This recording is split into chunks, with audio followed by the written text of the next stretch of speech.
The vast majority of Oregonians are complying with these measures. However, these measures are enforceable by law, and those who don't enforce these measures put every single one of us at risk. That's unacceptable. Do you want people calling the police on their neighbors, not emergency lines or 911?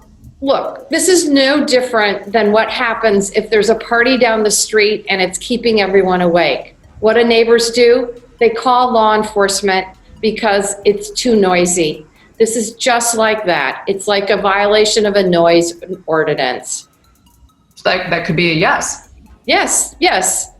But honestly, they shouldn't have to. This is about saving lives, and it's about protecting our fellow Oregonians. It's about protecting our families. It's about protecting our vulnerable community members. And frankly, it's about protecting the entire state of Oregon. Democrat Governor Kate Brown called for Oregonians to call the police on neighbors having large Thanksgiving gatherings. Brown compared these gatherings to a noisy house party. I think, you know what? We are 9-10 months into this pandemic. We're all frustrated. I miss seeing my family and friends. I know my fellow Oregonians do as well. I know that Thanksgiving is not going to look like it does in prior years. We had big, huge family gatherings where we ate fabulous food and hung out with friends and family. So I know that everyone is frustrated. This is really, really hard. There's nothing more that I love than going to my local favorite restaurant.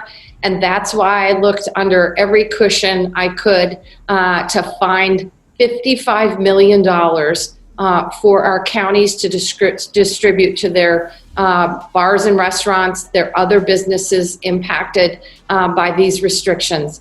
But here's the deal. The challenge is that we have way too many sporadic cases. These are cases that we can't trace to a particular source. We have to limit our social interactions and our gatherings in order to reduce the spread and slow the transmission of the disease. There's no other way around it. And it's unfortunate. I am again committed to getting additional resources to our Oregon small businesses. Oregon is the first state to decriminalize all hard drugs and is the home of Portland Councilwoman Jo Ann Hardesty, who is infamous for calling the police on her Lyft driver. Rather than show up at protests in riot gear, that they should just respond to 911 calls where a crime is being committed.